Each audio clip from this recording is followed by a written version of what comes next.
The Story of Sigfried with the Horny Skin by Annie Klingensmith. In a great forest lived a blacksmith. With him lived a boy called Sigfried. No one knew who Sigfried's father and mother were. One day, when the smith was returning from a journey, he found a baby lying on a bed of leaves under a tree. The baby smiled and reached out his little hands, and the smith carried him home. And very pleasant and bright the little boy made the lonely hut for many years, and the smith loved him as his own son. One day, when Sigfried was grown to be a man, he went into the forest to hunt. There he found a dragon's tail, and he followed it until he lost himself in the wood.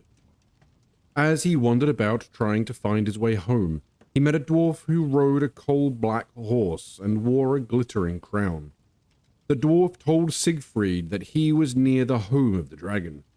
The dragon, he said, had carried away the beautiful princess Kriemhild and held her captive.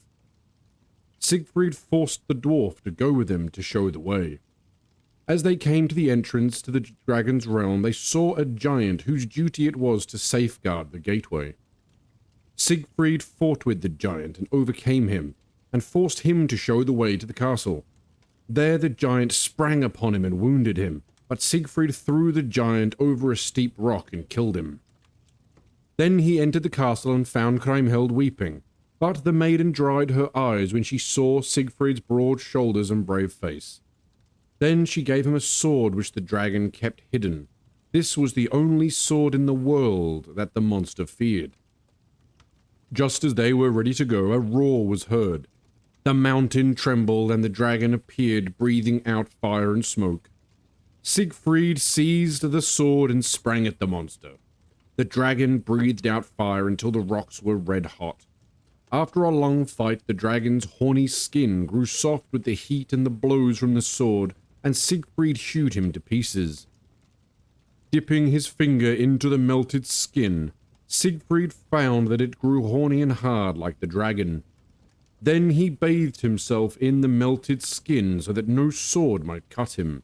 But a leaf fell between his shoulders, and one spot was left where a sword might enter. Within the mountain lived the dwarf Sigfried had met. With him lived his two brothers. While Sigfried was fighting with the dragon, the dwarfs carried out their gold. They feared that the whole mountain would be melted. Sigfried seized the treasure because he thought it belonged to the dragon. This gold was called the Nibelung hoard because it had belonged to old King Nibelung, the father of the three dwarves. Sigfried took Kriemhild back to her father's kingdom, and there he was welcomed by the king. Kriemhild was given to him as a wife, and for many years he remained there. He became the greatest hero in the kingdom. But the king's three sons became jealous of him, but they could not kill him because no sword could pierce his skin.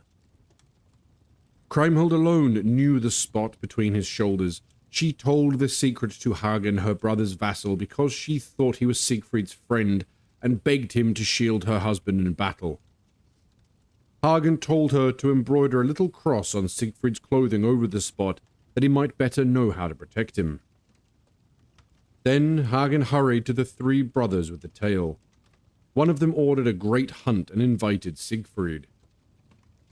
When the hunt was over, they all sat upon the ground to rest. Sigfried called for water, and Hagen said no water had been brought, but he knew where there was a spring.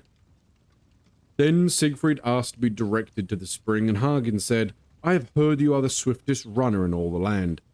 Let us run a race to the spring." The others laid aside their heavy armor. Sigfried kept his on, but he reached the spring first. As he stooped to drink, Hagen drove a spear through the little cross. Sigfried sprang up, seizing his shield, and beat Hagen almost to death, before falling dead himself. Kriemhild cared nothing for the gold after Sigfried's death.